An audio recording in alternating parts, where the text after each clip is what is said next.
Alright,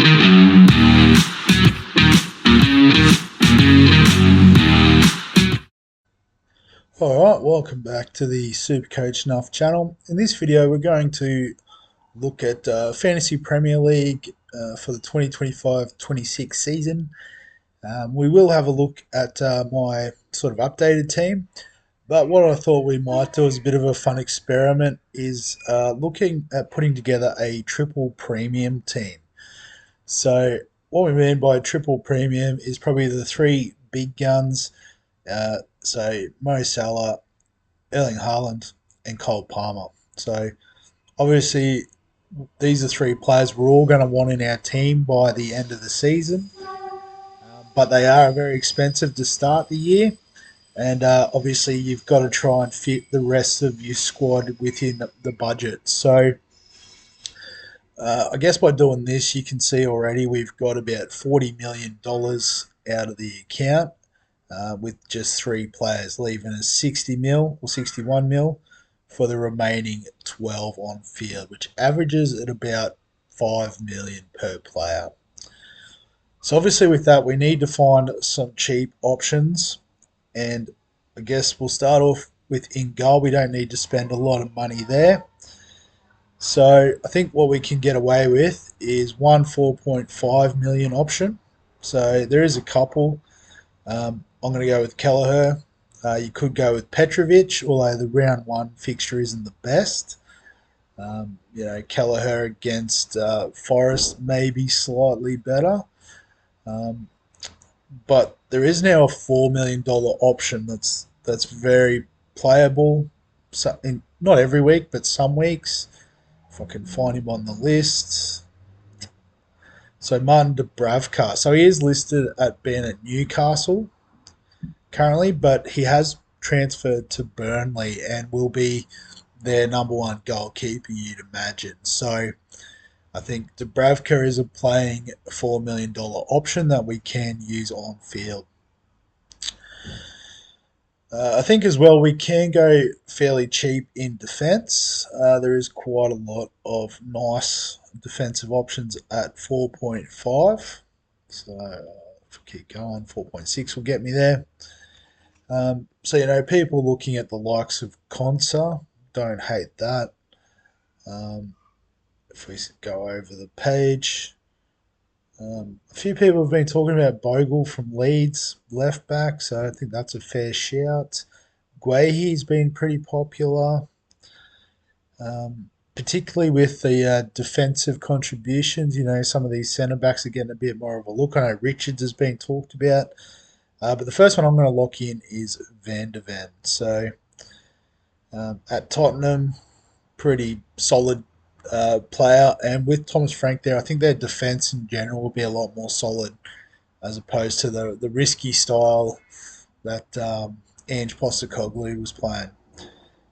We could go with Truffett from Bournemouth. But couple that I am interested in are the two wing backs at West Ham, Juve and Wan-Bissaka. So Wan-Bissaka pretty high scoring last year, and Juve's a new transfer in, but looks to be a pretty attacking sort of lad. So keen to get on him this season. Elsewhere, scrolling through, so Henry is back for Bournemouth by the looks of it. Brentford rather. He's done right in the past. So many 4.5 options. So yeah, you can see some more here. Trying to get to Dorgu is one I'm interested in, but they don't have the best opening run, Man United. So happy to have a bit of a look there. And I've missed my other 4.5 million shout. Where is he? Oh, De Kuiper. That's why I only saw half the name. But left back, sort of replacing Stupinan there at Brighton. Brighton are a pretty decent team. They do have like a couple of tricky fixtures, like the Man City one coming up. But I guess with this structure of having a few 4.5 options, you can rotate through. And then I guess for a bit of savings, we will look at a $4 million option. I know Hoover's been pretty popular. The Wolves wing back at 4 million does make sense, but again, Wolves have a bit of a tough run to begin the season. A few people looking at Esteve from Burnley and Roden from Leeds, both options. But trying to find my man. I don't know where he is. Probably should just search by name. Would be a lot easier. So Reynildo. So left back at Sunderland. Sunderland don't have the worst run. You know, West Ham, Burnley, Brentford in the first three. So, you know, West Ham's not the best fixture, but Burnley and Brentford is potentially playable. Fixture list does get a little bit harder after that. But for 4 million, we don't mind parking him on the bench most weeks. So that's the goalkeeper and defence taken care of, and you know we were talking about averaging about 5 million a player. We've now sort of got 5 spots to fill with 30 mil in the bank. So you know we're starting to look a bit more towards the $6 million price range. So in the midfield, if we go through these more expensive options, we're probably starting to look at around the 6.5 range. And there is a couple of nice options, I think. And Dye is a pretty popular one from Everton, given that he should be the penalty taker there. Is a nice little bonus and a fairly attacking, nailed on option. Kudus has been very popular, looks pretty nailed on. So you could potentially use him if we scroll through. Um, Salah is in a few people's teams. Scored about the same amount as Eze last year and is $1 million or 1 million or 1 mil, sorry, cheaper than than Eze. The background noise has got to me there. So you could potentially use Sa. But if you are looking to save a bit of money, which we probably are, um, I'm pretty keen on, if I can find him, Arias from Wolves. As we said, Wolves don't have the. Why can't I do that? I haven't run out of money.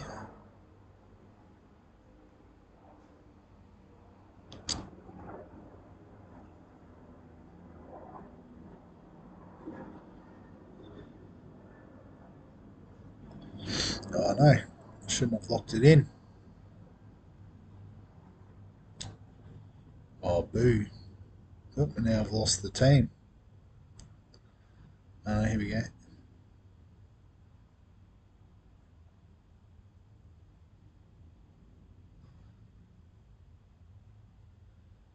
Yeah, I don't understand what's going on. Stitch up. Oh well, we'll leave him in. We'll work around him. So it gives us 11 mil in the forward line. So obviously we do need to cut a corner here. And I guess if we do have to cut a corner, it's probably going to be with a forward. Mark Gui. Gui. Not sure how to say his last name, but 4.5 mil. You might say, well, at Chelsea, not much chance, but he has transferred to Sunderland. So there is a chance that, you know, he comes off the bench, gets a few minutes, could eventually, you know, force his way into the starting team. So we can do that, and then that gives us 6.5 mil to spend on our other forwards. So we do have some options. You know, you've got Welbeck, who should be starting at Brighton. Strand Larson, pretty nailed on there at Wolves. Potentially their penalty taker as well, which is handy. Jimenez at Fulham. So, and then I guess a couple maybe at 6 mil. The one that I'm actually pretty keen on is Nicholas Fulkrug from West Ham, given 6 mil gives us that little bit of breathing room with the point 0.5. Potentially the penalty taker there, but definitely, you know, their number one sort of striker. with Bowen and probably Paqueta filling in just behind him in that 3-4-3 sort of role. So something like that does make it possible to get these big guns in there. Obviously, in any given week, you probably have Gui Ranaldo on the bench, but with the 4.5 million defenders, there is a possibility that you could, run with them, and have a week where Saab might sit on the bench, or just have a look. Maybe Kudus in week 2 against Man City would be on the bench. So there is a bit of flexibility still in there, but still having the security of the 3 weapons. But I'm going slightly different. I'm not going with Haaland to start the season. Just it's too expensive. I think there's better value in the forward line. So we'll have a look at my updated team. So uh, the goalkeepers and defence really aren't any different to what I just showed you, because I do like those picks. Um, I know some people are looking at the defensive contributions and looking at, well, there might be a bit more solid base point scoring in defence in particular, but I'm still going, I think the old school way is the way, that those attacking upsides are what we're chasing. So I do have Van de Ven as that defensive contribution type guy, but go on the wing backs there with the other 4. In the midfield, I have gone with Salah and Palmer. So I guess previously I have been pretty high on Verts, but I guess with the other picks that I'm pretty comfortable with, I had 2 million to spare. So I thought, well, maybe we have a look at Verts, and if he looks the goods and we have to, chop Palmer, well, we might chop a forward. I'm not too sure yet. We definitely have the ability to do that. So yeah, Salah and Palmer, the 2 big guns in there. I've gone with Saar and Dai. Um, just maybe anti-potting Kudus a bit. Not 100% sure. Although in saying that, I was high on Madison, and now he's out. It would be good to have that third Spurs asset. So this might still change. I'll be honest, Saar's probably my 15th pick at the moment. So if I do find another 6.5 or cheaper midfielder that I'm keen on, I'll get him in. And then I guess my sort of pod pick is Minter from Brighton. Big fan of his. He seems to be able to get involved with attacking stats fairly regularly. It's probably just previously been game time where he's suffered, but I'm hoping he can become more nailed on this season.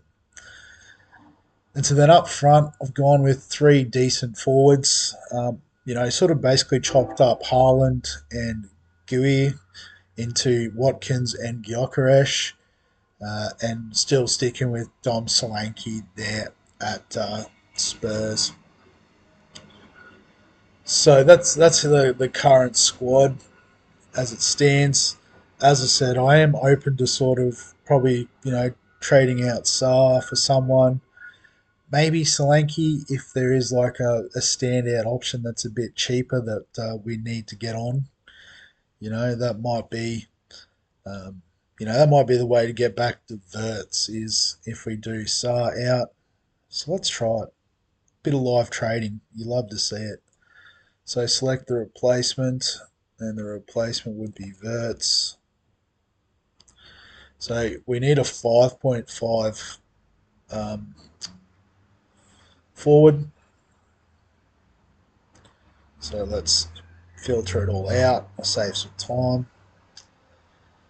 So we do have Beto at Everton, who would be the number 1 option there. And they do have a fair run to begin. Leeds in the first game, Wolves. They do have Liverpool and Villa after that. Other side of that, yeah. So I mean, there's not too many easy fixtures in the Premier League if we're being completely honest. So um, we could definitely look at Beto. Muniz, I think, is stuck behind Jimenez at Fulham. Um, So yeah, so you've got GUI. We could just bench because I guess if you look at this, we probably would play these other seven most weeks, if not every week. So we don't necessarily need a playing option. It does give us a little bit of flexibility with the defense as well. Maybe doing one upgrade there. Um, just having a bit of a look through. Could go with Pirot, who was the top scorer in the championship. Looks pretty nailed on there at Leeds. I think Costulis, they've said a bit of chat he might sort of force his way into the starting team at Brighton, which would be all right. Myenders seems to be the starting option there at Sunderland, perhaps.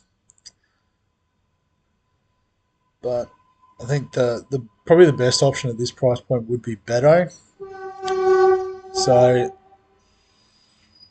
the more I look at that, the keener I am for it. So might be a case of we sit him out, but he can come in whenever. Um, and yeah, so with the defence as well, there is the possibility of Van de Ven against Burnley. Fair chance of a clean sheet, you would have thought. Um, but who sits out? You know, Sunderland's probably a good matchup first up. De Kuiper against Fulham's a decent chance. And I guess these guys have that slightly more attacking upside as well. So I think, yeah, that's the way I'd be leaning with this. So let's lock that in, and we'll get the updated team there. So I think that's everything we need to go through. Obviously, we've still got a bit of time before game week 1, although it is slowly catching up with us. So uh, yeah, if you've got any questions, comments, thoughts, feel free to add them below this video. Give us a like if you enjoy the Fantasy Premier League content. Subscribe for all the fantasy sports content on the channel. And other than that, we'll catch you in the next one.